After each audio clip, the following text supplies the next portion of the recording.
মতন বিছনাতে শুয়ে থাকে, কাজ কাম কিছুই করতে পারে না। আমার ইচ্ছা এখানে আসছি বিয়ের কারণে। যেমনই হোক আমার মতন সুন্দর মনের মানুষ লাগবে, যাতে আমার বিপদে আপদে পাশে থাকে, যাতে আমাকে কখনো কষ্ট না দেয়, আর আমাকে যাতে কখনো ছাইড়ে না যায়। দর্শক স্ক্রিনে যে নাম্বারটি দেখছেন এই নাম্বারটিতে ইমেল এবং হোয়াটসঅ্যাপ খোলা আছে। এটা বিবাহ বন্ধন অফিসের অফিসিয়াল নাম্বার। আমাদের সাথে যোগাযোগ করবেন, অবশ্যই স্ক্রিনশট দিয়ে ছবি তুলে পাঠিয়ে দেবেন। ধন্যবাদ। এই যে স্বামী কথাটা আনলেন, এই স্বামীটা আপনার কেমন বয়সে হতে হবে? বয়স যেরকমই হোক না কেন তাতে কোনো আপত্তি নেই, সুন্দর একটা মন যেন থাকে আমার প্রতি। বাবা হারা মেয়ে আমি, আজকে আমার এই অফিসে আসতে হলো বিয়ের জন্য। আমি সুন্দর একটা মনের মানুষ চাই, যে আমার দায়িত্ব নেবে, যে আমার ভরণ পোষণের দায়িত্ব নেবে। আমার ফ্যামিলির কোনো দায়িত্ব নিতে হবে না, আমার দায়িত্ব নিলেই হবে। আমি এমন একটা মানুষ চাই, যদি থাকেন তাহলে আমাকে বিয়ে করতে পারেন। আচ্ছা আপু, আপনি কোথা থেকে এসেছেন আমাদের এখানে? ভাই আমি চাঁদপুর হাজীগঞ্জ থেকে আসছি। কেন আসলেন, কি চাই?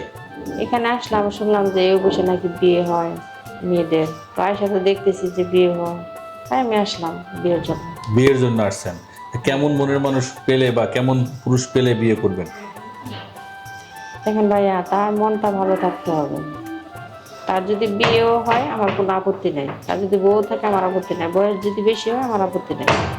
একটা কথাই, যে সে আমার দায়িত্ব নেবে, আমার দেখাশোনা করবে, এটাই। যে থাকার মতো একটা জায়গা দেবে, এটাই। আপনার সাথে যোগাযোগ কিভাবে করবে? আপনার নাম ঠিকানা বলেন, আপনার সাথে যোগাযোগ কিভাবে করবে? আমার নাম হচ্ছে রুনা আক্তার, দেশের বাড়ি চাঁদপুর হাজীগঞ্জ।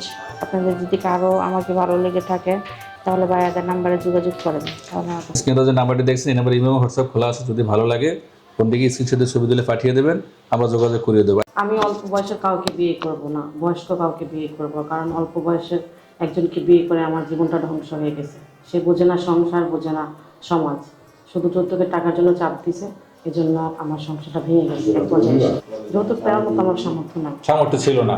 আপনার পরিচয় একটু বলেন। আমার নাম হচ্ছে রূপা ইসলাম, বাড়ি শরীয়তপুর, বয়স 26। আমি ডিভোর্সি। জি। আগের ঘরে কোনো সন্তান আছে? না। নেই। তো এখন যে বয়স্ক মানুষের কথা বললেন, বয়স্ক মানুষের সাথে কি আপনার মানাবে বলেন? না মানালেও আমি মনে করি যে না, শান্তিতে থাকবো। স্যাটিসফাইড? জি। যোগাযোগ কিভাবে করবেন? আপনাদের মাধ্যমে। দর্শক এই মুহূর্তে যে নাম্বারটি দেখছেন স্ক্রিনে ভাসছে, ইমেল এবং হোয়াটসঅ্যাপ খোলা আছে। অবশ্যই এই নাম্বারটি আমাদের অফিসিয়াল নাম্বার।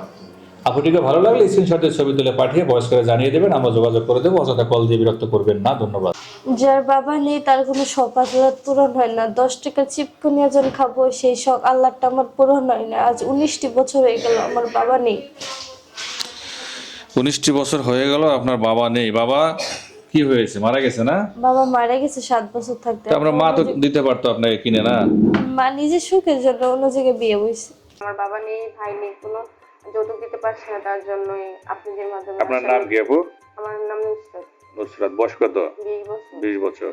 আপনার সাথে যোগাযোগ কিভাবে করবে? আপনাদের মাধ্যমে। দর্শক স্ক্রিনে যে নাম্বারটি দেখছেন এই নাম্বারটিতে ইমেল হোয়াটসঅ্যাপ খোলা আছে। যদি এই বোনটিকে কারো ভালো লেগে থাকে স্ক্রিনশটে ছবি তুলে পাঠিয়ে আমাদেরকে ভয়েস করে জানিয়ে দেবেন আপনি কোথা থেকে বলছেন, আমরা যোগাযোগ করিয়ে দেবো। অযথা কল দিয়ে বিরক্ত করবেন না। ধন্যবাদ।